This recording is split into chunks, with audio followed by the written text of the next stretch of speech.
Hello and welcome back to Plate Stack Chat with myself, Sam, Jason. Unfortunately, no Tom again this week. Maybe we'll talk about that in a minute.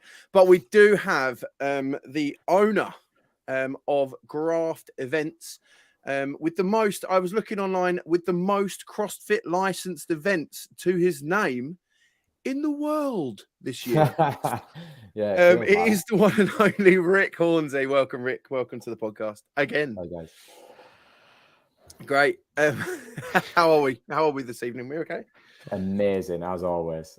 That's not because you got a bottle of whiskey next to you, is it? Or is it whiskey? It is, isn't it? Yeah, it is. Yeah, not overworked, tired, stressed. Nothing to do with that. No, that couldn't coincide with the having the most licensed events in the world. The fact that most people do one and they're like, oof, this feels like a lot of work, to be honest. Yeah. I'm the type of idiot that sees what I've just done, and then I'm like, I want to top trump me. I want to beat me. It's like every time you go past a mirror, you're like, oh no, not you. Yeah, you're not going to get away with this. Yeah, you're going down. And you said we're without Tom again. I mean, I wasn't here for 90% of last week's episode, and I just snuck in at the end. So who knows? Who knows if Tom pulls a Jason and he just sneaks in at the end? Well, the thing is, again, what I mean is, if you remember back to the last time Rick was on the podcast, coincidentally, Tom also wasn't here. So, maybe it's something to do with you, Rick. I'm just saying, mate, there's gossip here. There's like a page 17 Sun article or something to be written up here. Yeah. Well, there we go. He's been called out officially now. Let's see. Yeah. The chalking fitness graft beef that nobody knew was there. Not even we didn't know about. No, that's it. Yeah. So Rick, how many? Just for those who maybe don't know who you are, I mean, if they don't, get out from under your rock. But for those who don't know who you are, what you do, where you belong, what events do you now? Well, what events did you own pre-COVID, and what events do you now own and run, and things do you do? What is it? What do you do, Rick? Crazy, yeah. Crazy too, yeah. So, I suppose pre-COVID, I had a CrossFit gym. I'd just opened up a 24/7 gym as well, and I was co-owner of Battle for Middle Ground. And I think at that point, we had 4 events planned that year, and the previous years we'd had 3 events. So we were kind of stepping up to 4 that year. COVID happened, bought my business partner out, bought another CrossFit box. And so when the world went in tatters, you did the following. I was going to ask, did you just have a box with COVID written on it, and you just sort of open this up and you're like, this is how I'll get the events. I just cause a global pandemic, but it's fine. I'm going to come out on top. I'm just all over Facebook marketing, and it was a massive sham. I just faked a lot. Exclusive. No, I think, and in that as well, I bought Rep It Out, and we created the Arnold's Fitness Games as well. So we've gone to, I think this year we're putting on either 11 or 12 events, including the smaller activation ones. So we jumped from 3 to 11, like you do. And then obviously with the boxes, we grow in that. So the one that I bought, we've grown in the last 7 months. I think we've grown that 50% revenue wise as well, of monthly revenue. So yeah, I'm pretty aggressive with what I do, but yeah, he's going to own this podcast by the end of this episode. I'm actually hacking your systems as we speak. I'm all over that. It's just one of those where, and again, I think it's probably part and parcel of me, my genetics, my upbringing, and just being a general arsehole, and also a kind of,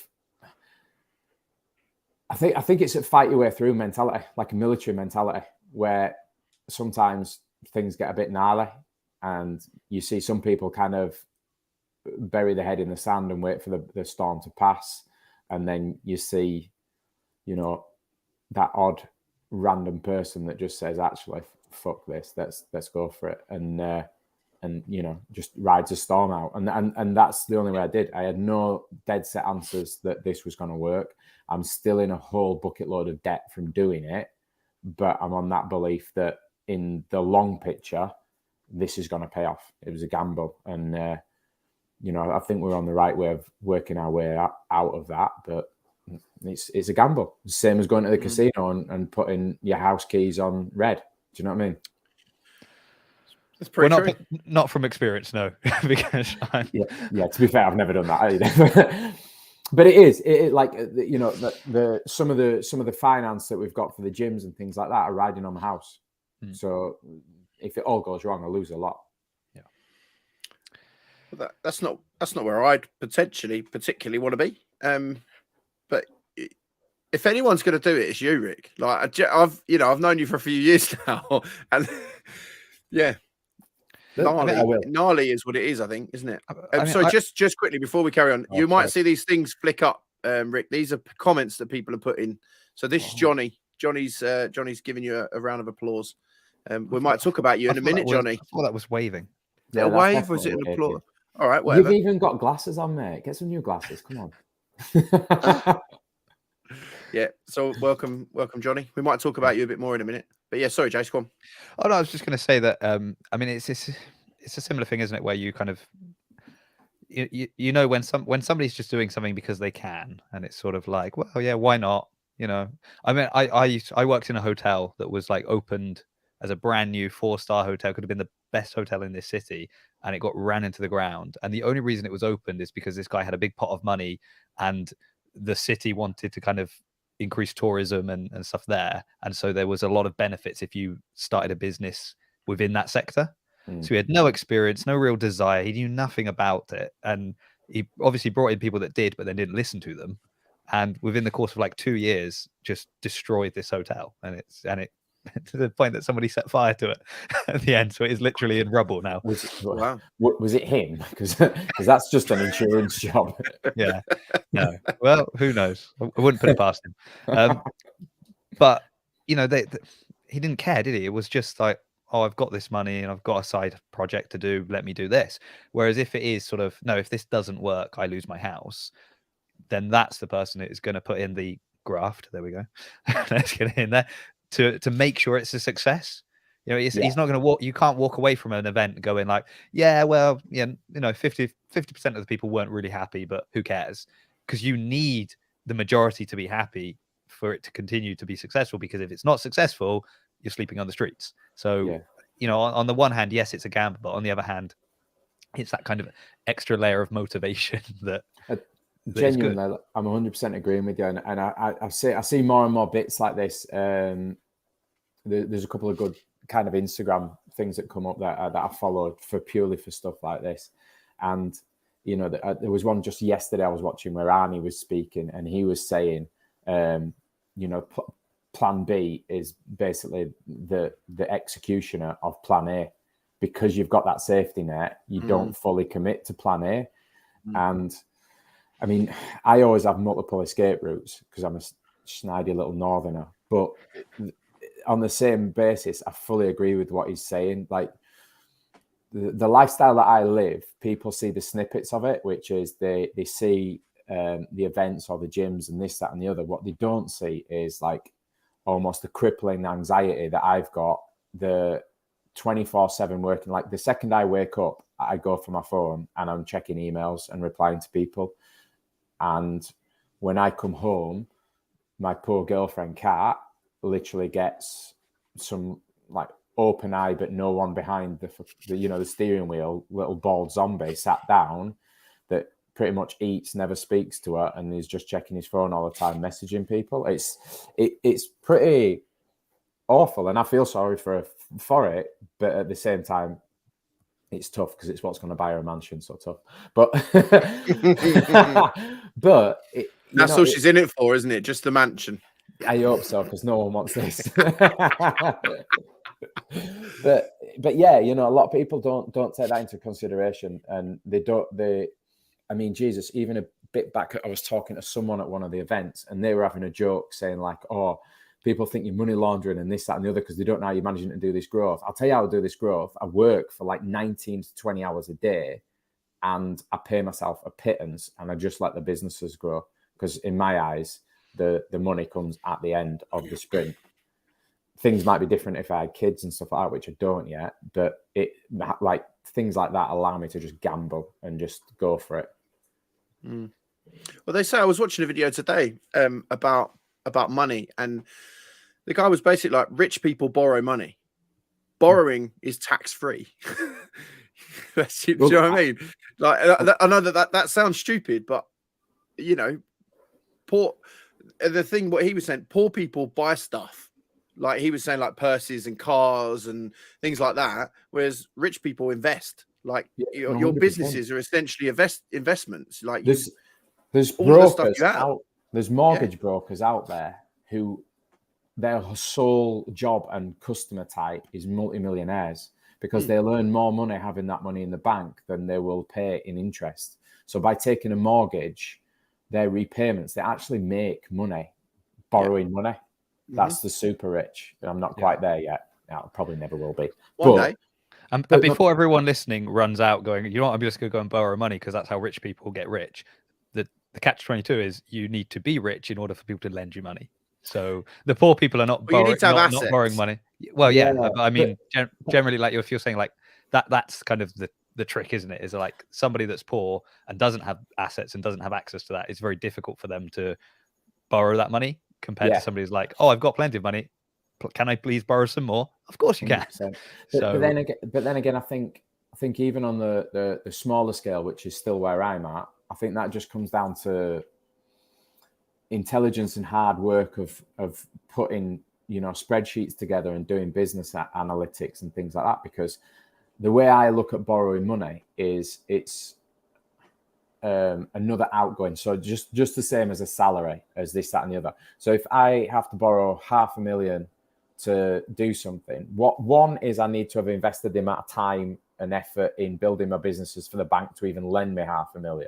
So, you know, that's a slightly different story. But if I've built a business to that point, it then becomes, well, if I borrow $500,000, it allows me to buy a building, shop fit it, fill it full of kit, and now I've got a gym with no landlord, no this, that, and the other. Maybe put solar panels on the roof so the heating bills are next to nothing. And that now is just a normal outgoing. Whatever those repayments are, the business can just handle that and fully staff and still make profit. And the bank will just look at it and be like, yeah, cool. We're going to lend you that because... When you're doing it again. Yeah, exactly. Because the banks are just there to make money. They will lend money left, right, and centre if you can show them a plan that says, we're going to pay you.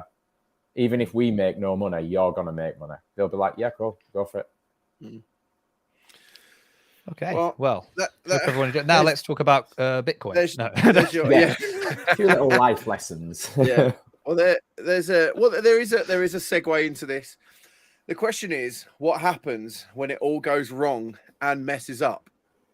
Well, on that note, let's talk CrossFit Games quarterfinals. I was just about to say, it's a massacre. You're going to see it all over the news where a little ball midget goes crazy in a shopping centre. Oh, you can't say things like that about Eric Rosa.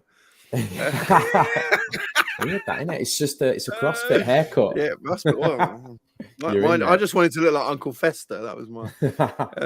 But yeah, quarterfinal. So it seems like there were some discrepancies in scoring and things on workout 3, the one with the shuttle run. They've released some stuff saying, oh, well, it wouldn't matter anyway. But kind of what I'm getting at is sort of what maybe a bit of your take on that. And also, what would you do if that happened at one of the graft events? Yeah. So, I mean, for starters, despite what everyone thinks, I have never had one of our events go completely smoothly. Like, the amount of firefighting that goes on is ridiculous. That's probably why if you see me at an event, I'm like wired to death. And then also you're like, are you right? Yeah. And I'm like, yeah. Bye. And I'm off. Because I'm normally sorting something that's going drastically wrong out.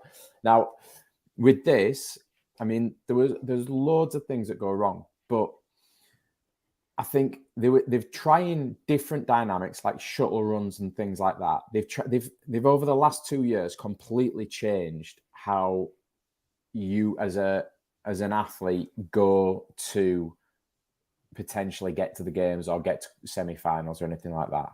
And they're still writing the book on this.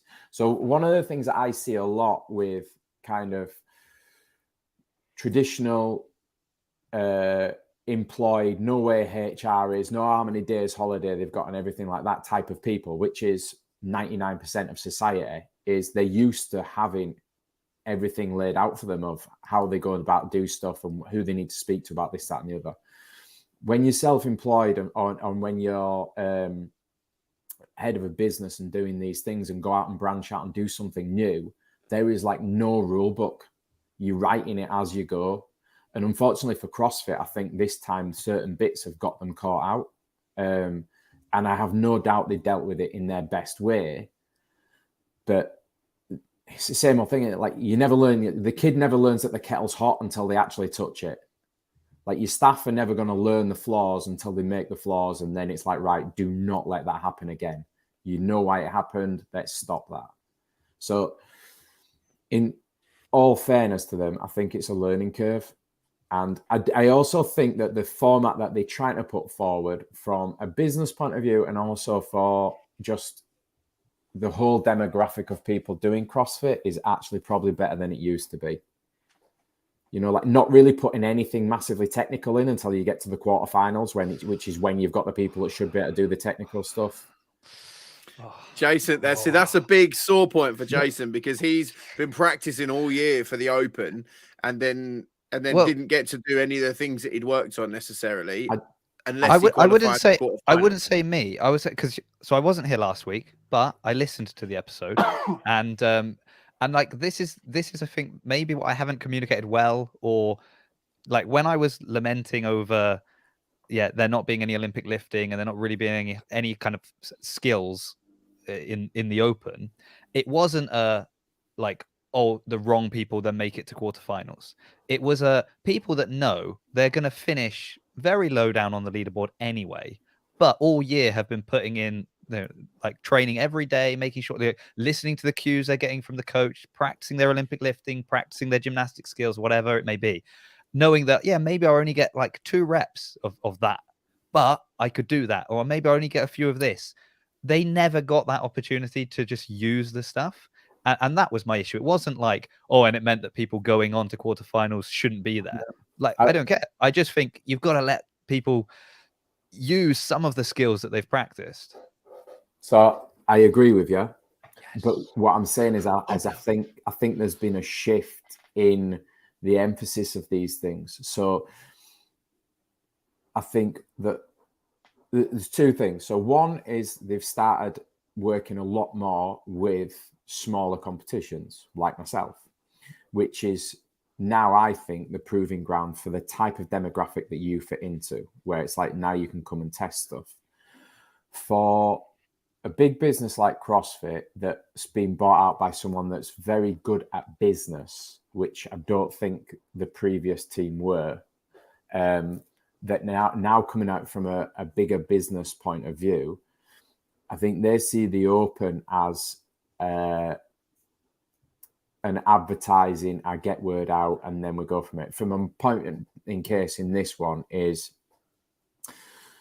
not many people might have noticed this, but straight after the Open this year, which I think is one of the most inclusive Opens we've ever had movement-wise, that was opened up to every other gym in the world, that now you didn't need to be an affiliate to validate scores and things like that. I saw my first ever paid advert on Facebook from CrossFit.com for CrossFit level 1s. I'm glad. So I shared that as a passing comment last week. I didn't want to say that we'd kind of had the discussion, because I didn't feel like I could talk on your behalf. But carry on, my friend. What he means is Sam tried to claim that was absolutely not. So if you listen to it, you know that. Nuggets. No. I was trying to sort of raise it as a point, but you're. So when we do, like, a lot of paid advertising and stuff like that on a smaller scale. That's why I've managed to grow the other gyms so fast and things like that. Like, we work with companies and we know what we're doing. When you're working on a company the size of CrossFit and you've got the kind of budget and reach that they've got, what you normally traditionally would do an audience builder, which you're not even selling to them at this point, but you're gathering interest. And it's not till you've maximized that then you start doing the sales stuff. If you think about it, and remember now, CrossFit has this very intelligent team behind it. They know exactly the power of the Open. And I think that's what they've done. I think they've utilized the Open as a sales tool to open it up to more people. And I think CrossFit as a brand and people taking part in CrossFit will probably grow from this within the next 3 years, definitely. And I think what they've done is they've kind of shifted the,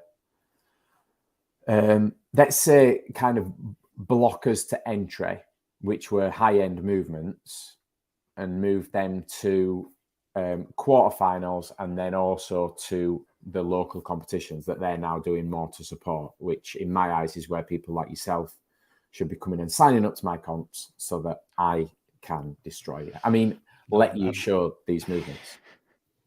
Well, therein lies the issue, isn't it? I don't want to be destroyed. Yeah, I don't know. I mean, because then there's part of me that, you know, I get that and I agree with all of that as well. And then I do wonder, because obviously they've bought a company that, as you said, like, it wasn't grown in the traditional way, which means the generally like all that audience that you already have not come through the kind of typical marketing channels. And so you kind of wonder, like, okay, let's make it super accessible and everyone can do the movements, and then we'll advertise it to everyone. And yes, you'll bring people in, and maybe the scales will tip to the point where the people you bring in are more than the people that you lose, because there'll be a lot of people that are like, do you know what, I'm just done with doing the Open. I'm never going to make quarterfinals. The workouts aren't fun for me. They were just kind of, you know, because that was the word I heard the most about the Open this year was boring.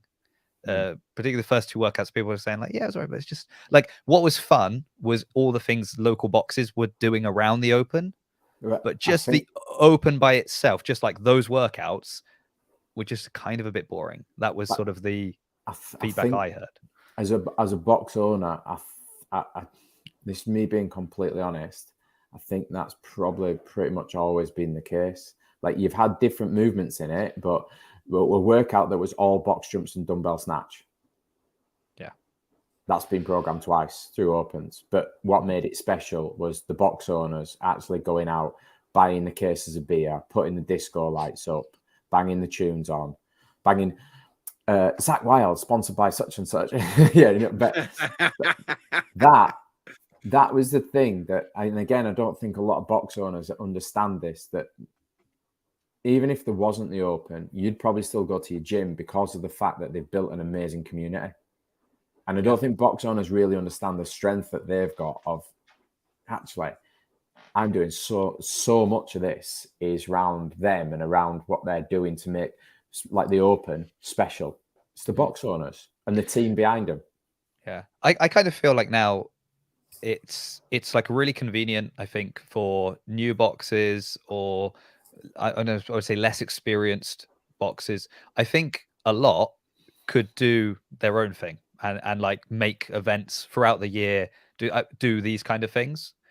Like, having CrossFit say, okay, we're going to do it now, is I think that's good for, you know, boxes that aren't taking the initiative. That's a good kick to be like, oh yeah, it's a big community event, we should probably get everyone involved. But I know, like, you know, CrossFit Bath, I know throughout the year we'll have local things that are just kind of, you know, either, I mean, literally we've got a charity competition at the end of this month, just because one of the members has, you know, got an interesting story behind this charity. Interesting is really the wrong word. Quite a tragic story is probably behind this, why we're doing this particular charity. And then Bath and Trowbridge, we're, you know, doing this kind of pairs comp, and that's, you know, the whole community is behind that. It's got nothing to do with CrossFit, you know, CrossFit HQ or anything like that. It's just because there's the community there to utilize. But I get that, like, you know, we had John O'CrossFit on the other week, and he was saying that for like his box that opened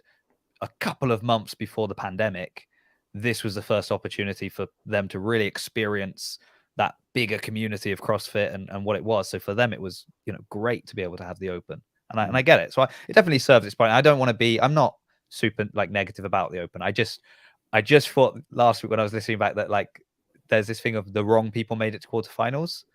And like that's not my feelings. I don't think. No, that is absolutely what you said in our group chat, mate. Like, don't.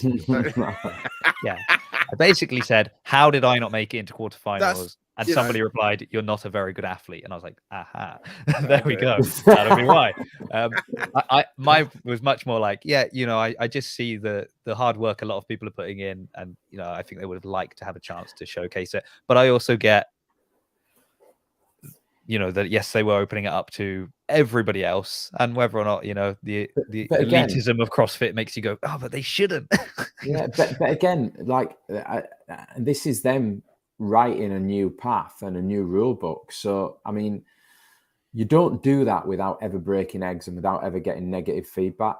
And as a big company like this, I bet a lot of the decisions they've made are driven off data.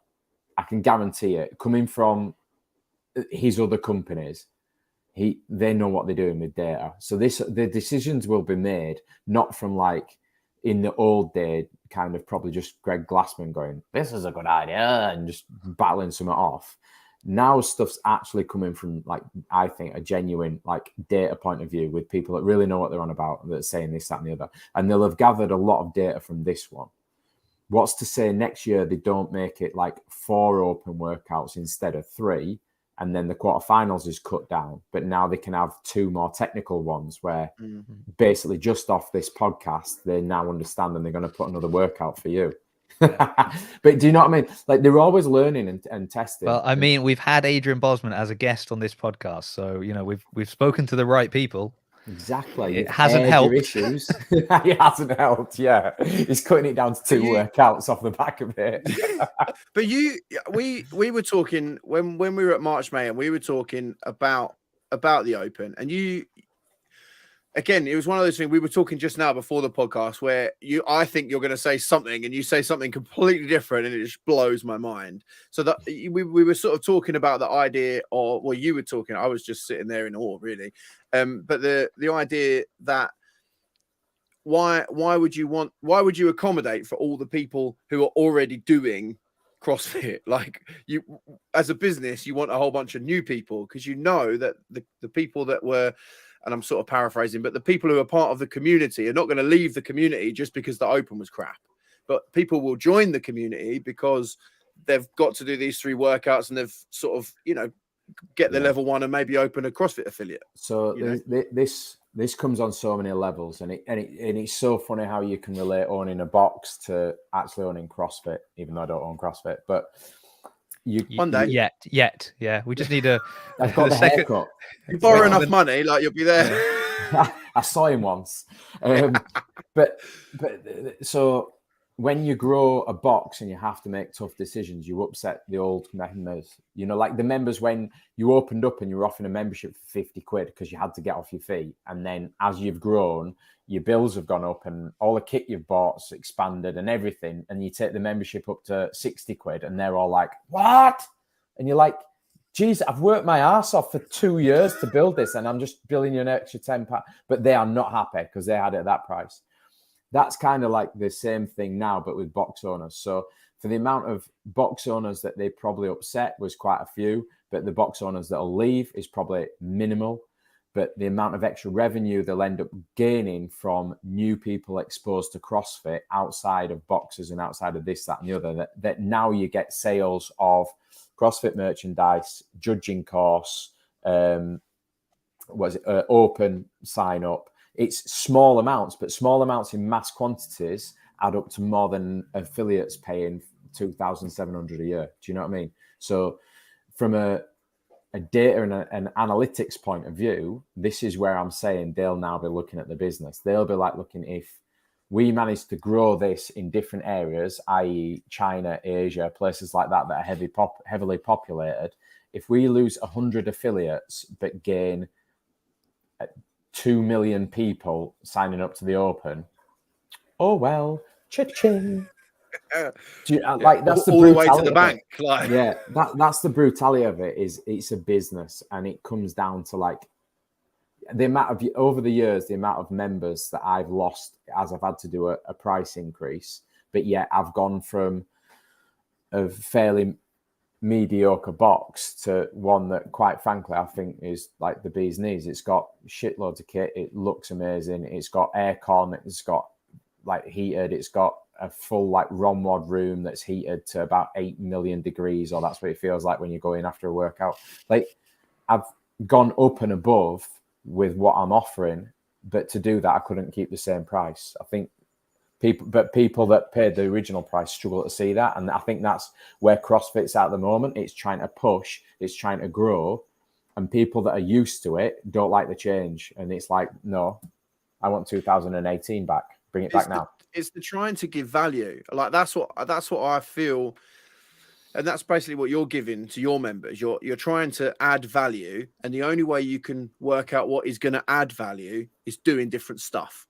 So you put in your hot pod ROMWOD room or whatever whatever you want to call it, and you're trying to add value to your gym by doing that, because what you perceive as adding value is some form of recovery. Well, great, you've finished your workout, go and recover for half an hour. Maybe have a chat while you do it or whatever. Talking band. All right, fair enough. We just play aggressive whale music really loudly. Play this podcast and nobody can ask to turn it off. Yeah. But you've done that because you feel like it would add value to your members, and it might not have, and then you have to take it apart. Well, you've spent some money and it's not worked, but okay, we'll take it apart and we'll do something else. I feel like that's what kind of where you're coming at with the CrossFit. Essentially, they are a new business. They have shareholders now, and they have to stick with their shareholders. Greg Glassman didn't have any shareholders, so he just did what he wanted, and people loved it in America. And it was that spit and sawdust type thing. But yeah, the only thing I would throw in though, because I don't want that we just spend the whole time talking about this if we were going to talk about events and stuff. But the only thing I would say there though is that there is something tangible to what Rick's done, because like if I go to his box, I'll get to benefit from those things. I'll see all those things. I can use that new equipment. I can use that room. I can like enjoy the aircon in the summer. So that price increase comes with tangible benefits to me personally. So if I've paid that extra money, I physically see like this is what I'm paying for and I'm benefiting from it. Whereas CrossFit making a lot more money doesn't necessarily benefit me. How is that changing my box, the one I go to? Are CrossFit giving them money? Are CrossFit helping them do something? What are they doing for them that then affects me? So if my experience is sort of worsened because they're doing this and it means they can make more money, so CrossFit gets more money, and then I'm like, okay, good for the shareholders of CrossFit, with which I am not one. So I'm getting a worse experience. They're making more money, but I don't see how that helps me in any way, kind of thing. I'm on total same power as you with this. I've probably come across like I'm sticking up for CrossFit. I'm not. I'm kind of trying to put a business person's from my point of view of my understanding of it. One of the next phases for my business is building what I've done gym-wise into a license model that other gym owners will be able to basically affiliate with, sign up with, however you want to word it. But it will be a set of systems with mentoring and everything else that actually teaches them how to build a successful business that doesn't cripple them all the time. So, for instance, I know at the beginning of this, I said I'm tired and stressed and overworked. I'm running like 6 businesses. It's not just one gym anymore. I want to get it to the point where if someone wants to run a gym, they can do that without being like time crippled with it. And this is the bit that I think CrossFit should be doing that are not doing, which I'm just like the pandemic stepped up to the mark and said, actually, I'm not burying my head in the sand. I'm going to fight my way out of this and fight anyone that looks at me. I'm doing the same with this. So I'm like, well, instead of moaning to CrossFit, I'm just going to build it. I've done all right for myself, so I want to help others do all right for themselves and actually not A CrossFit owner, like box owner, is a brutal life for the majority of it. Like, you work in long hours, getting relentless messages from old Debbie wanting to know if she can scale a box jump at 6 a.m. in the morning and messaging you at 1 in the morning. And you just like, it's relentless. It is. People don't see it because they just see it from there. Like, I'd never do that. It's like, you wouldn't, but trust me, out of the 150, 200 members, whatever I've got, there's a few there. So it's about building that. And that's the bit that I think CrossFit should be giving, because then you as a consumer benefit from that down the chain, because your box gets better and you get better product and things like that because of it. I can remember a couple of years ago at the beginning of the pandemic when I went working on the building sites, so that I didn't cripple myself through being a gobby shit and doing all this. But I can remember being on the phone to Ollie, and Ollie was saying that CrossFit was looking at potentially having like a tiered affiliate sign up, where if you were willing to pay more, you might get some business stuff and resources and things like that. I've not seen anything of that since, but I do kind of think that that's where CrossFit should be going with this stuff, because I think that's value for everyone. Then I think box owners get value from it, from being able to run a profitable business and being able to have some life, and the consumers or the customers from the boxers get to profit from it because they get like a real, not the 10-year ago box, which was literally just an industrial unit with graffiti on the wall. And if you came in December, you literally had to have like hot water bottles down your top to be able to warm up. I think times have passed that, but the box owners need to have tools to get to that stage. Yeah. Good. I so don't disagree. therein ends our quarterfinals chat. We've put everything to rights in that little one there.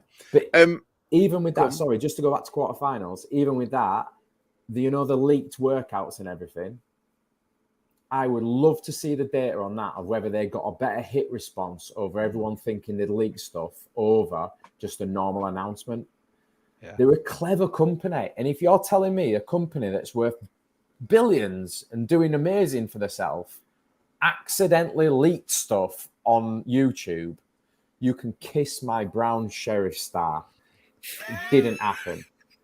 It was them testing data and seeing whether that gets a better height. I mean, we've seen it happen like with movies, like trailers being released and kind of like the bootleg version going up on YouTube, and then the next day they're like, well, we had to release the full one, and of course, more people went to see it because of that.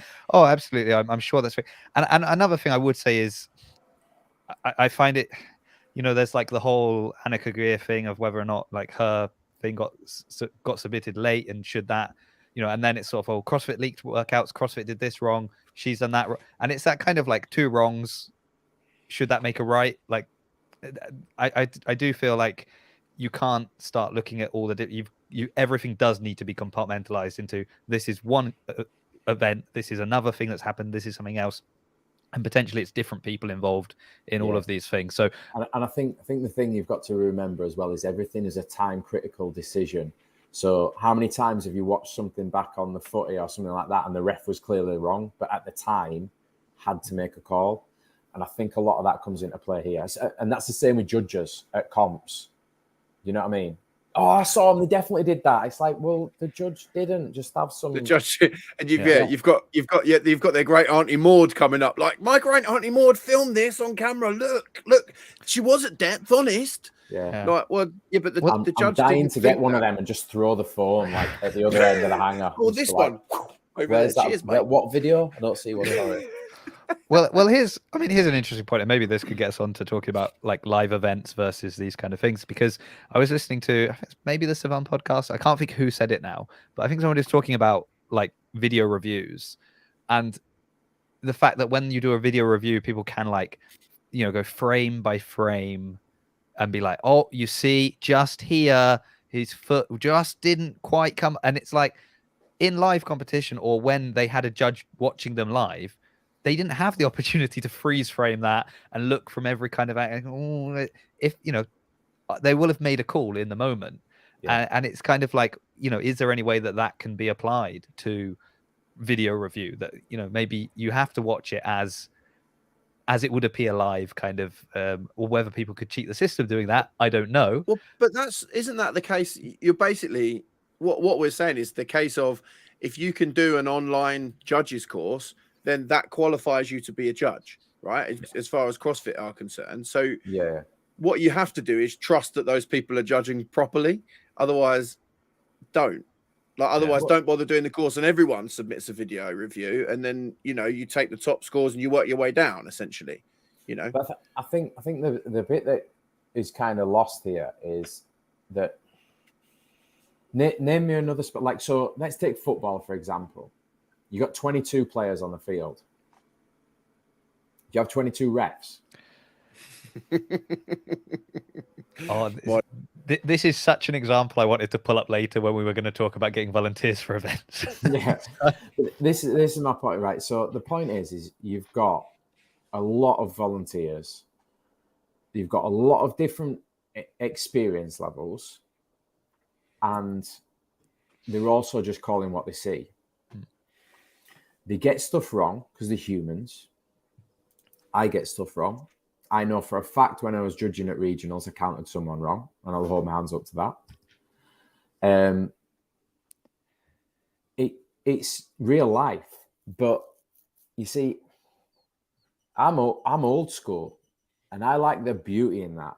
So when I go and I compete, which is not very often these days, it's normally when someone's got an injury. Pulled out, But when I used to compete and I used to do stuff like that, I actually like the dynamic of having a judge. I like the fact that I'd go on and I'd make small talk with them and have a laugh with them, knowing the fact that I'd probably get away with a few no reps because I've actually befriended them. I'd also, for instance, on 3, 2, 1, I'd already be running to start the workout, knowing that they're not going to restart the clock or call me back or anything like that. And I've already got to the head of the person next to me that's like, he's just cheated. And it's like, so what? I'm 4 reps ahead of you, you dickhead. You do realise what you're doing here, though. Be very. I've got a paintball gun at the next event, and anyone I see run on one, I'm shooting. But on a serious note, this is the beauty of live sports.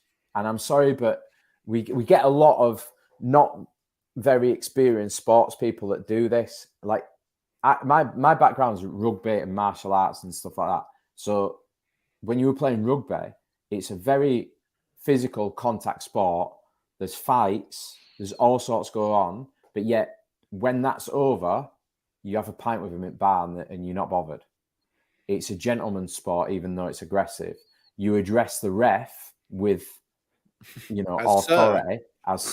Depending. If it's up north, it's all right, lad.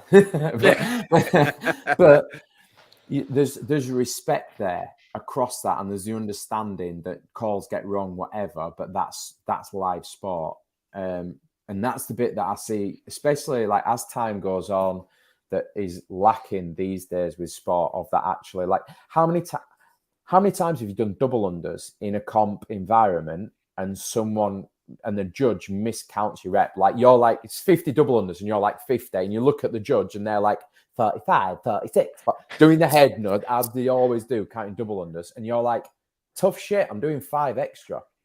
It's like, it's tough. That's what life is. It's like, right, there's no point in whinging at them, just get these done, move on, and I'll crack on to the next movement.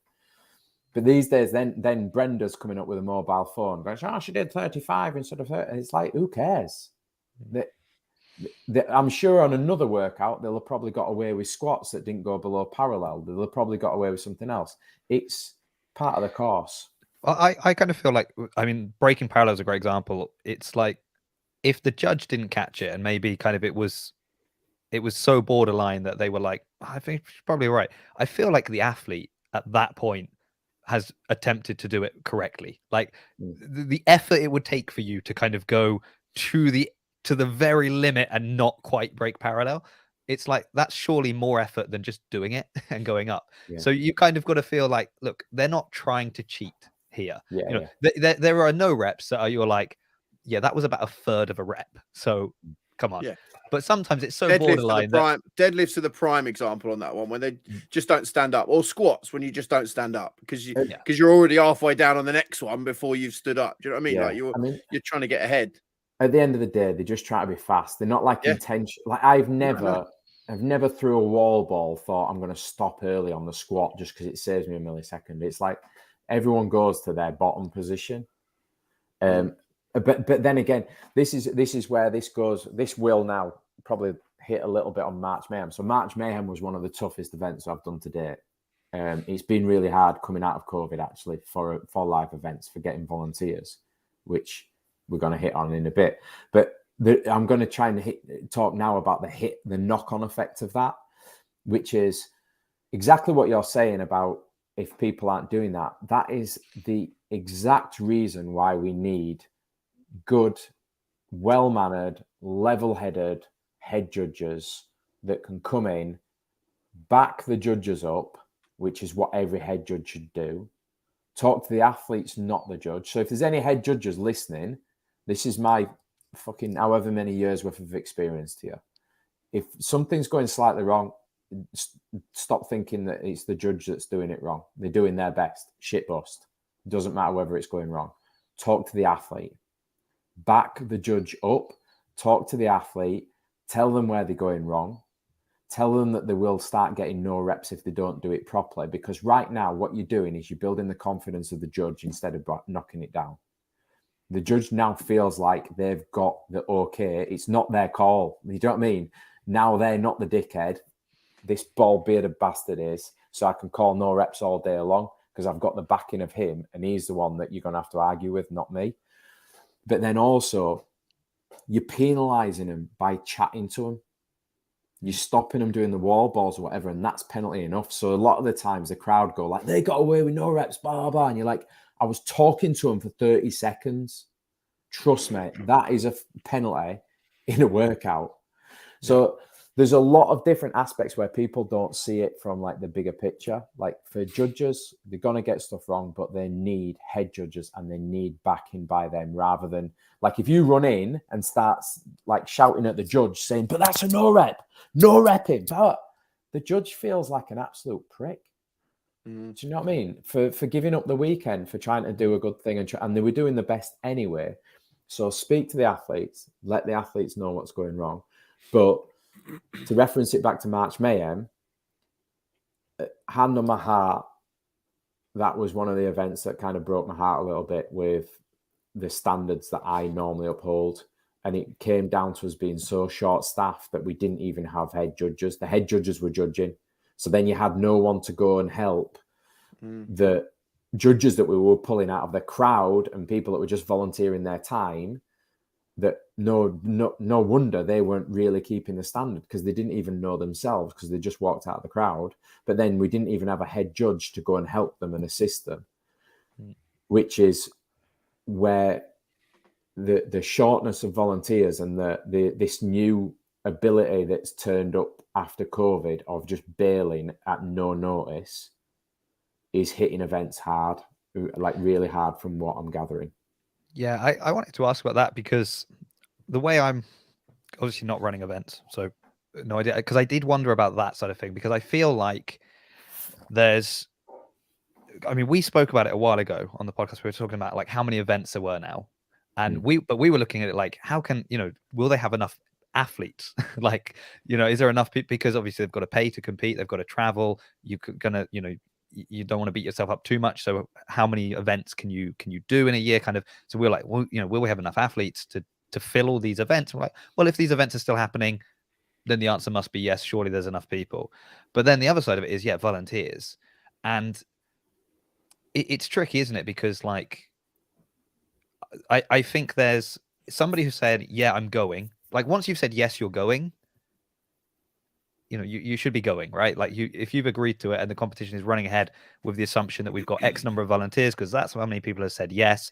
And maybe, you've taken a percentage of, well, we know there's going to be like this % that we can afford to lose in an emergency if, there's a car accident or something happens that is beyond their control and they don't get there.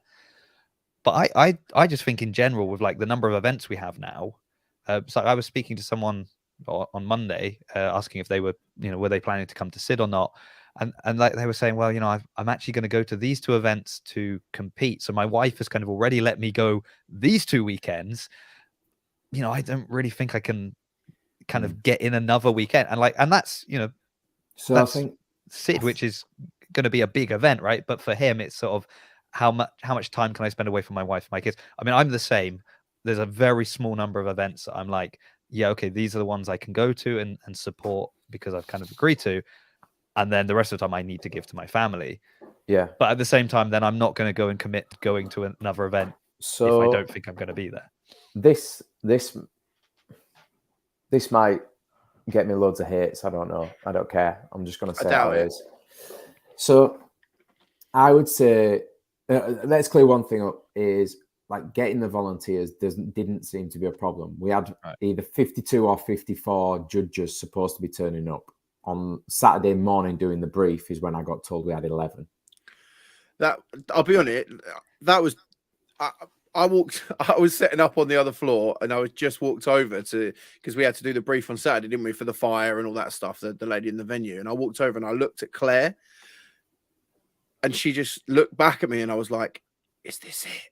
She was like, I was like, oh my gosh. Like, there were 28 lanes. Do you know what I mean? Across 2 floors, and there were 11 judges. I mean, I've got to ask. Everyone's thinking it. So what happened? Like, what was the reason given to you that many people didn't show up? A lot just haven't given a reason. No, they just like left the WhatsApp groups and stuff like that, and just haven't responded. Yeah. So I think that's where I'm saying, like, I do think there's a big, I think it's one thing to sort of in general say how we're struggling for volunteers, for all of these events happening all around the UK kind of thing. And it's another thing to be like, oh, I've got this many people who said yes. And then on the day, where are they? Do you know what I mean? Yeah, that I agree is. So we've done a lot of research with this, and we're doing a lot with the volunteers groups and with team judgment and stuff like that to try and like get to this. Like we're saying, what do we have to do spend wise, and we're trying to hopefully get to the bottom of this. And it doesn't really come down to spending by the looks of it. It comes down to more about them. But there's a big shift there that seems to be with an increase in living costs. Traveling for these is getting less and less. It's costing a fortune.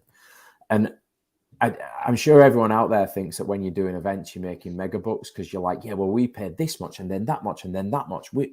It's costing us this much to be there. And it's like, okay, cool. I'll tell you what, go and fucking hire East of England and see how much that costs you. Book the haulage to get everything there, pay the insurance, pay for it. It's genuinely not a profit business. It's because we love the sport. Like, don't get me wrong, we don't make nothing, but that gets spent growing the business as well. I don't sit there at the end of an event with like 50 grand in my bank. That is bullshit. Do not. We make not a lot because it costs so much to put them on. So then when you're looking at trying to spend money to try and help judges travel and pay for their accommodation and stuff like that, there's not always the budget there. We don't have massive sponsors.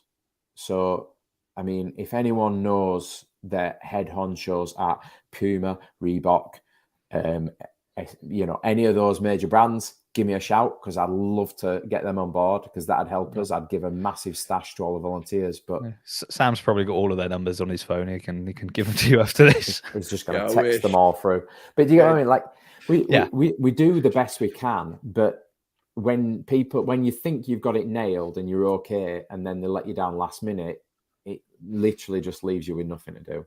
Yeah. So I mean, we ended up putting feelers out. We managed to get athletes helping and judging. We managed to get people out of the crowd helping and judging. And as you do in good old British fashion, we made the show happen. And we had some moans and some complaints, of which I've tried to just be as honest as possible about what had happened. And we also had a whole bucket load of positive comments and people that said that was the best event they'd been to. And I was just like, really? because I was like a chicken on speed the whole weekend. But if you've had a good time, like at least we managed to do something. That's cool. I can't believe we've managed that, but I'm well happy. But yeah, it's tough at the moment. There's a whole shift that we didn't have going into COVID, and I actually see this speaking to a lot of business owners. I see this as a whole culture shift. People these days, COVID kind of had this weird thing where it made it perfectly okay to just be off for a few days from work and be like, Google an image of a COVID test and send it to your boss and then get on the sesh. It was weird, and it's something that's pretty unprecedented in modern times, but it opened up like a cultural okay switch to be like this, to just bail last minute with no excuses. Another big thing that I've noticed is of our reoccurring judges, and this is kind of tying in with what you were saying about the ones we said, the reoccurring judges and the good, like, quality ones that keep turning up and are reliable. Sorry to say this because I might offend some of them, but I'm going to have to class them now as the older generation, even if they're in like the late 20s. What we're not doing really as a culture within events that I see is really managing to recruit the younger, i.e. 18 to 30-year-olds, to actually volunteer and do that stuff. I really don't see a lot of that at all. It's all 30 plus in my eyes from where we're looking at. But that's where I think something like Ragnarok could change that. Because what 18 to 24-year-olds want to do? Well, they want to party, right? That's quite generalistic. But my brother's 21. What is it? No, maybe he's not now. He's probably older than that. But he's in that age bracket. He's 42. We stopped he's counting. somewhere in there. He's younger than me. Really close. Yeah. We've exiled him. He lives in Preston. He's near you, mate. I'm not,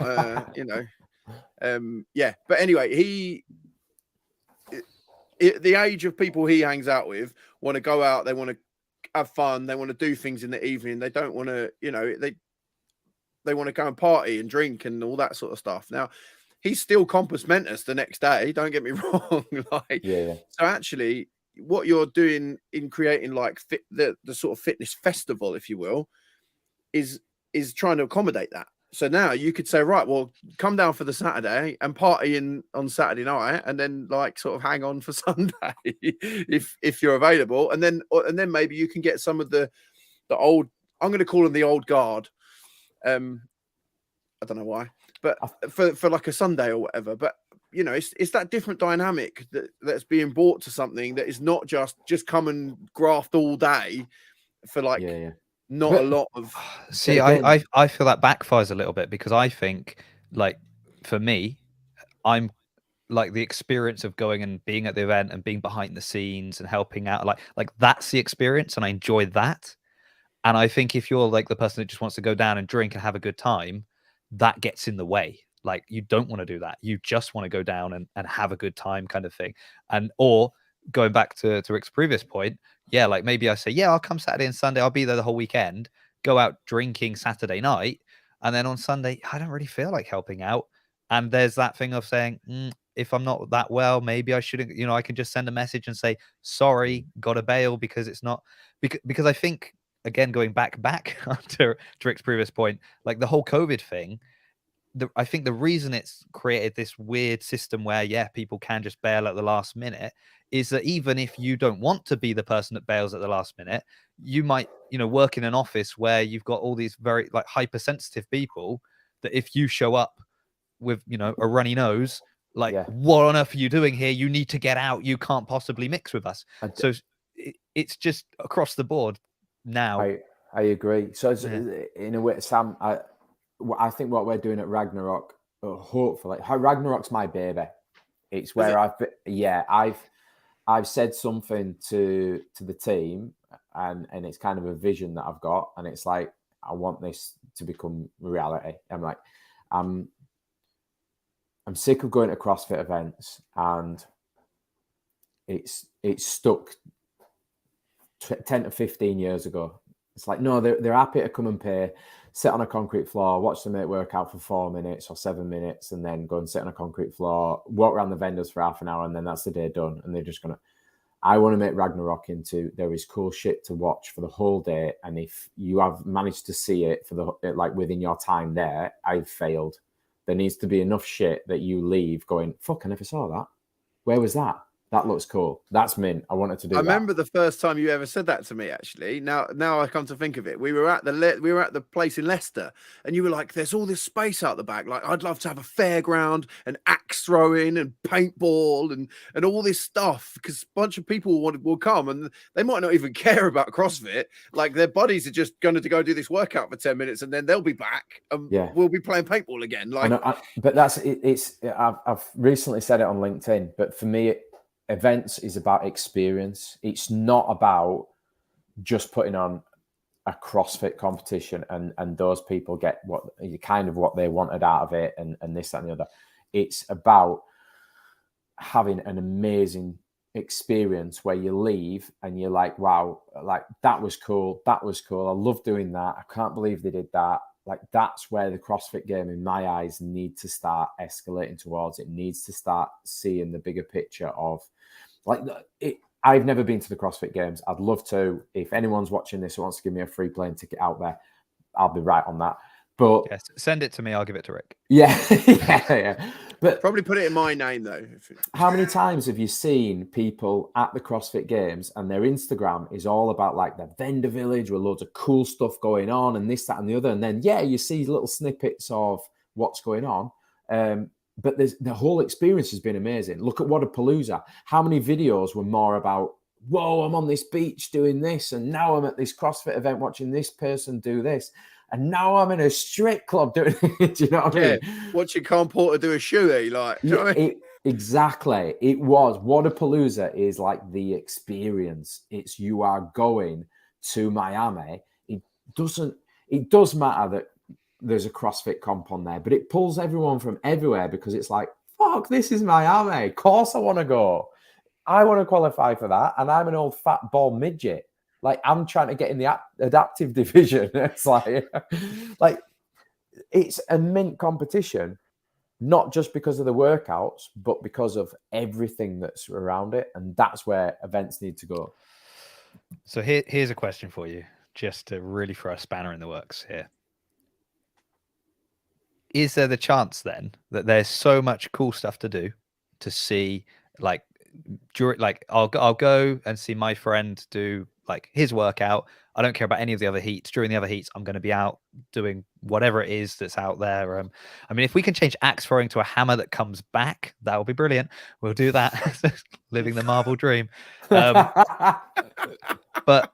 I think if you do that, it probably doesn't need to build any more businesses. Like, you'd have all of the men in the world and probably most of the women having, whatever. But my question is this then: who's going to volunteer to work if there's so much stuff to do that's fun, like judging 4 other heats because I want to be out throwing axes? Like, is there the danger that the events become more spectator, that, you know, we go back to the same problem that like the older guys are kind of happy to give up their time, but that next generation that's coming in are like, oh no, I'm gonna do my heat and then I'm off, or I'm gonna watch my friend's heat and then I'm off. Can I have a crack at this before you go for it, Rick? Because I know you're going to drop a knowledge bomb. But from my point of view, if you've got enough people there, you could have, if you had enough judges, you'd only have to judge 3 heats a day, and then you could go do all the cool shit. That's my. No, I know you're going to say something. No, kind of definitely. No. But it's to put it into business terms. So, have you ever been to Glastonbury or Reading or Leeds Fest? I'm gonna all of the above. I was gonna say Sam's gonna say yes to all of those, and I'm gonna say no. It's absolutely not. I've been to Glastonbury. Okay, okay, but my point is, you know of them, and they're massive music shows with lots to see, loads of different bands going on. Do they have staff? Yeah, free for all. I mean, I'm not saying you won't get them. I'm just throwing out a hypothetical there because we've just talked about the struggle already to get them. This is the problem. Yeah, so this is where this comes in. So after 1 or 2 years of proving this concept and of it growing and more businesses wanting to take part of it and more sporting competitions and sporting assets wanting to come in and make it into a bigger thing, because we've got kind of a lot of space to play with at this venue. That then allows it to be like, actually, this is kind of a decent show to come to as a spectator, which at the moment, CrossFit in the UK isn't really what I'd call a spectator business. We don't make money on spectators, trust me. We make money on qualifiers, athlete sign up, and the rest of it, and sponsorship. If you start building that into a spectator show, you can start paying. How much does people pay for like a Leeds and Reading ticket and stuff like that? That's where I'm getting at, where your revenue comes in and all the crap jobs are out to, for instance, agency staff and things like that. Then realistically, all you need is the judging. Now, if you get the judging numbers right, so for instance, this is why it's catch-22. If we had had the 54 judges turn up, they wouldn't have all been working all the time. So they would have had time off to go and see the vendors, experience different shit, get a suntan outside on the Saturday because it was absolutely melting outside, and done some pretty cool stuff in between having to do a bit of work and get some free food, do little bits and bats. Because we didn't hit the numbers, they got absolutely spanked. Do you know what I mean? Which is gutting, because these are now the really good quality people that you want to reward. Like, I wanted to go and do the housework for them for a week as thanks to each. You know what I mean? Like, I felt for them, because this is not what I had envisioned and not what we wanted. We wanted people to be able to come and do a bit of work and then, like, for instance, judge a workout, all the heats of one workout, and then go and have time off for a workout. But the second you get those lower numbers, that goes out the window. Your head judge goes out the window. The concern there as well is that if that's your experience of judging, as you said, you wanted them to have a great time, and they had, like, you know, quite I'm not going to say a terrible time, but back? Yeah, exactly. That's it. Well, like, next time I'm thinking, oh, I could judge this event, but you know what? Last time it was so exhausting. Yeah. And even if you know the reason why, like, it's hard for you. Do you know what I mean? Because even if you turned around and said to them, don't worry, we've got 50 people that have said they're coming, in the back of my mind, I'm still thinking, yeah, last time we had 50 people and 40 people bailed. Like, where's the guarantee that I'm not going to be just slaving away for another weekend? And then that pool reduces again. So, like, this is where, again, as always on this show, we've not solved any problems. If anything, we've created new ones to think about. I don't think so, because what we're hopefully doing is building awareness. And this is what I really want to kind of get across here, is the awareness that this kind of almost, because there's events, they're gonna like, before COVID, we had people bail, but they do it when they knew, and they give you a legitimate excuse, and you'd be like, okay, and then you'd put feelers out and try and replace that spot. And we'd always manage to get events on with slightly lower numbers than we wanted, but enough to rotate people through. Coming out of COVID, that's changed to the point where we're just consistently low. And the knock-on effect is, just like you've just hit on, is the people that are turning up are going to get to the point where they stop turning up. And this is my absolute hand on my heart right now. It will be the end of CrossFit comps on this type of scale. The box ones will probably still remain, because you just, again, using members and things like that to staff it and judge it.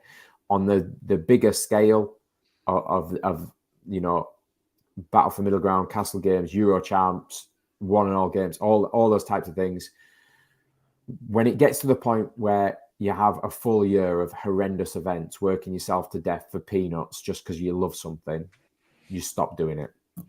That's not just the volunteers, that'll be the event organizers.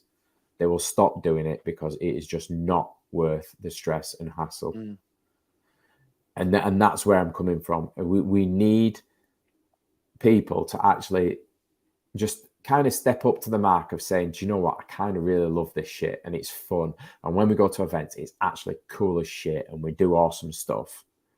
I'm going to actually chip in and I'm going to turn up and I'm going to put my pennies in just to like make sure that this shit is still here, because otherwise it will just go, you know. You kind of need to get enough. You basically need enough people at the same time to do that, to like kind of like tip it to the point where the judging becomes pleasant at the event. You weren't overworked, you had a good time, there were lots of people there, you had fun together. So you know, I guess the call is, if you're on the fence and you're thinking like, yeah, maybe I could, don't just go and help judge an event, get 2 of your friends to come along with you to help judge events. The more of you that go, kind of the better the experience is going to be. And then you will get, I guess you eventually do get to that tipping point where people are like, oh yeah, I know I can judge at events because you're only judging maybe in the morning or maybe in the afternoon or this many things. And then you've kind of got the rest of the day free, and you get some swag or whatever it may be. Like, it's worth going, and you get to watch some events, you get to see people throw down, you're not working all the time. But in order for that to happen, it's not that 1 or 2 people need to kind of step up. You need enough people to step up to make an impact that is significant enough to kind of change the format. And then, I guess the point is that if they don't step up and do that, well then we're going to live on for the rest of our lives with video submissions, and nobody wants that.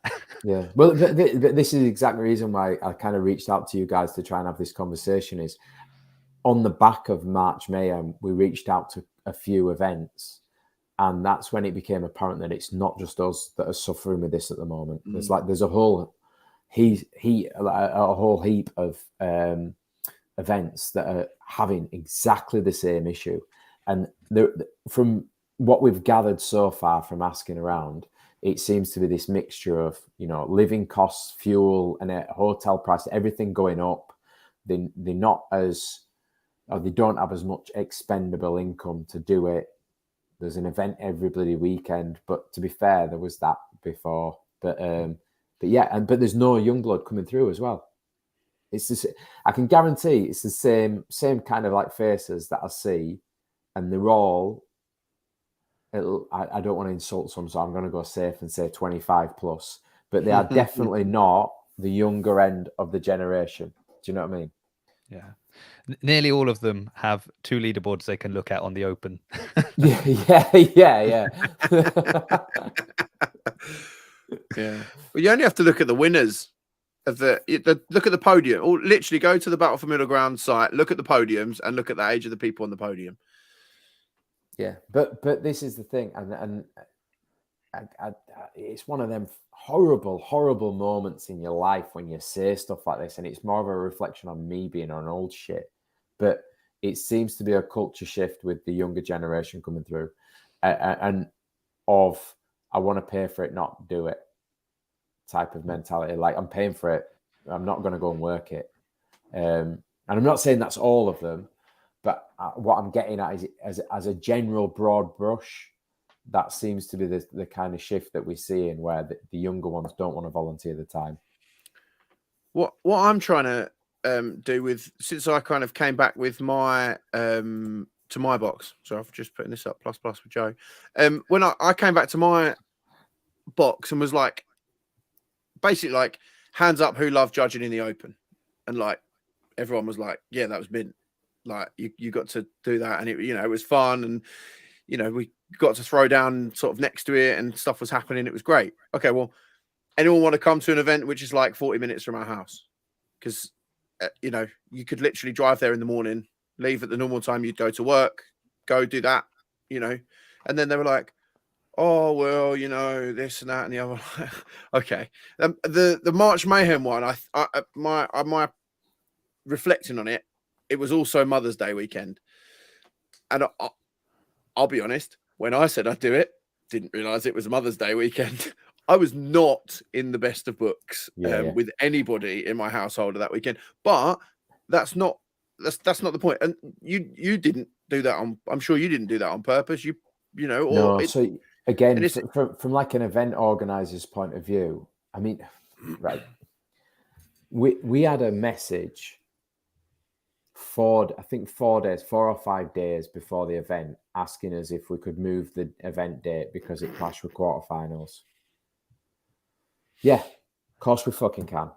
you want me to just shift the moon around and all while I'm at it? Like, there is literally, like, this year we're planning 2 and 3 years in advance. Yeah. We don't get everything right all the time, just like CrossFit haven't with quarterfinals and stuff. We approached the venue, which again for us, through lockdown we actually lost the hangar. They're using that for like a car factory now, so we were left with our brand and everything, but with no venue. And again, this hit me on a building site when I just got told this information. It's like, fucking great. I've just bought a business out that has no venue. What an absolute star I am. So we went to work and we found another great venue, and they've only got set dates available. So you're like, right, we'll do this. Quarterfinals got announced. The first thing we did was got on the phone to them and was just like, look, this has come out and this is going to affect us big time. Is there any chance we can move left or right? The only thing we could have done was move it out of March, and with a name like March Mayhem. We're going to do March Mayhem in May. Yeah. So March Scratch Mayhem. So we were just sort of like, look, we're gonna have to do this, and we're gonna have to just ride it out. That's the nature of business. Like, sometimes shit's just gonna get gnarly, and you've just got to like ride it out. That being said, I didn't think it was going to be as bad as it was with the volunteer stuff. And genuinely, hand on my heart, considering that we were using a brand new venue, coming out of COVID with a brand new team. So this was the first event on this size with the team that I've got right now. Had we have hit the volunteer numbers, there would only have been minor pickup points, which I think for what we'd accomplished with the amount of new things that were going on, I'm massively proud of my team for that. But there was nothing we could do about that. And this is the thing with like large events like this that people don't always see, is you can't just turn around and just turn them off or switch and move. Sometimes you just got to like buckle in and be like, right, we're in for a rough ride. Yeah. I guess unless you've done any kind of event planning, or like it's like a game of Tetris with like a facility, or like booking anything. It's sort of like, well, can we move this way? No, because you're knocking up against other bookings that might have been booked, like you said, a year, 2, 3 years in advance. There's so many moving parts that you can't just shift things around. And yeah, I guess, as we said, CrossFit get it wrong sometimes. We will get it wrong sometimes. At the end of the day, let's. I guess the call's been put out, isn't it? It's sort of like, if you want to see this thing keep going and growing, you need to step up and help out. Otherwise we're going to get either very, very long events where we just watch one athlete lift at a time. There'll just be that, the classic like 1 rep max clean that you'd see at the games. It was great to see, 10 of the best in the world at CrossFit do. But if you've got to sit and watch every single person that's come to this event, render from the box, like it was like one by one do their 1 rep max clean, because we've got one judge on it's the like field. The most fast forwarded thing on YouTube, wasn't it? It's like, where's Tia? Get Tia on.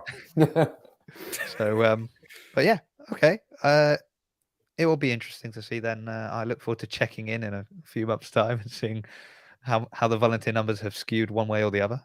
Yeah. Like I said, I mean, this is me being like completely honest. When I first started going around the UK comps and stuff like that, what you got as a volunteer was pretty much you turned up. Do you know what I mean? It wasn't far off what you get like at your local box and stuff like that.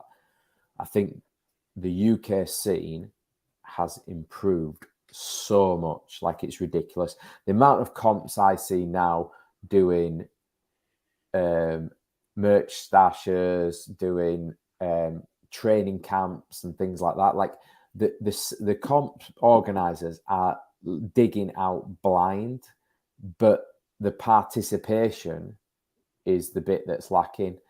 I've seen loads of them do like training camps, and you look and there's like 15 people there. And you're like, I know for a fact that you need more than that to run your event. So I know for a fact that 10% of what you really need is turned up. But us as a group of event organizers are 100% trying to address this and improve it for everyone. But we just need people are supposed to have buy-in and just be like, do you know what, they're trying, so let's give it a go. because it gets better for everyone. The more people turn up, just like you've said, Jason, the more time off you get. Simple. And you don't get any less. You don't get any less stash or anything like that just because there's more people. You get exactly the same as what you would have got if you were doing it and it was horrible. So you don't have to share your T-shirt.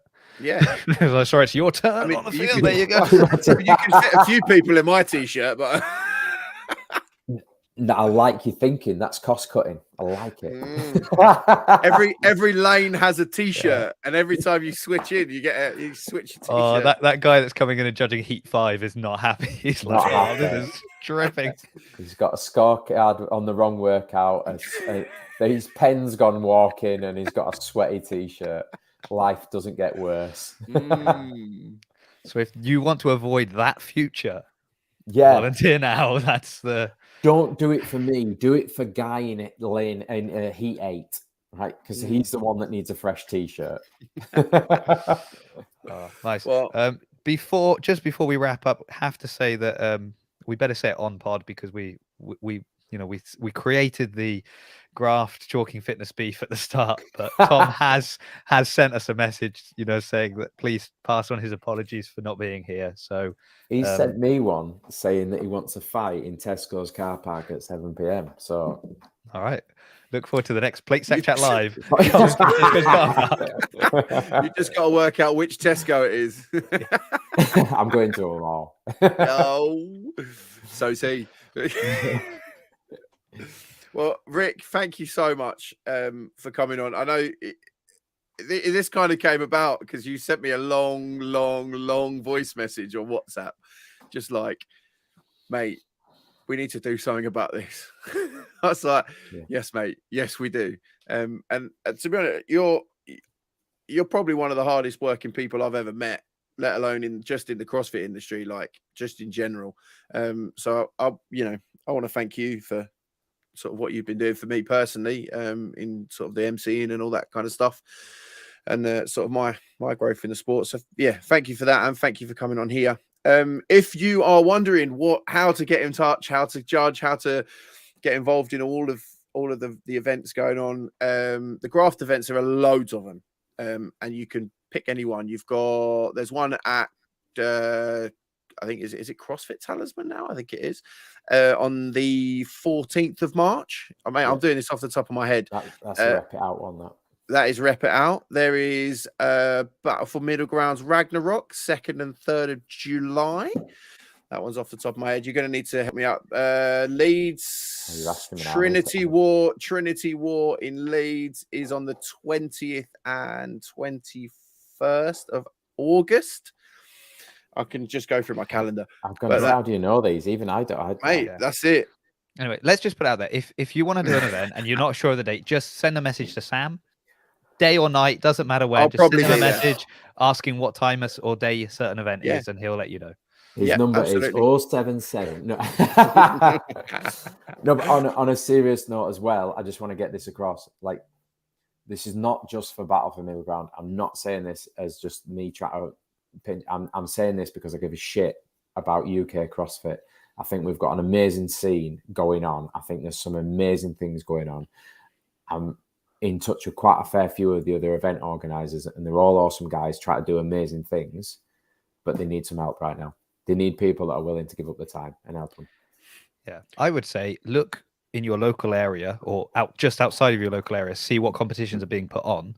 Because it may be that the fact that you can cover a competition that's quite close to you means that guy who is willing to travel doesn't need to travel to that comp and can actually save the petrol money to travel the following weekend to another comp that maybe needs more people traveling in to support. So it's not that everyone needs to go and support the same competition. In fact, actually, if we can just support the ones maybe even locally or that are convenient for us or on weekends that we're free, it could free up other volunteers for other weekends. So there's kind of that equalizing across the spectrum of events. So I'm going to leave us with this thought. Imagine a beardy, baldy, short man hiring a minibus and chucking a bunch of people in it to go and judge at a competition that is not his somewhere else in the country because he just wants to be part of the scene. Now, that beardy, baldy, short man might actually be on this podcast right now who's not me. Okay, so I'm on one of the judging pages, and I And saw. we all know both. how tall I am, so it's Yeah, obviously. obviously. But and how much hair you have. But I saw. I think I commented on it. I'm not. I'm actually not available that weekend. But you literally posted. This guy needs some help. Let's hire a minibus, and we're driving up there. Who's with me? And I was like, as if you're not busy enough already. But yeah. So Jason T. Watkins has just thrown in such an interesting comment, but we cannot address this today because it's already late. But he said, I do feel like you all have a scene in the UK. I'm wondering if this exists over there because of things like local football culture. I don't feel like the same vibe is here in the States. Now, I would love to pick that up maybe next week. So I'm going to do some research. Cool. And by research, I might send Jason a message. I think they need my events company out there. I'm just saying. Graft International is coming. Oh gosh, don't start him off. All right. That's happening, by the way. But on a genuine note to him, I think that comes down to a bigger pond. I think what they need to do is, again, just like you were, Jason, like you were saying with the volunteers, which is bang on, by the way. I think that's absolutely spot on.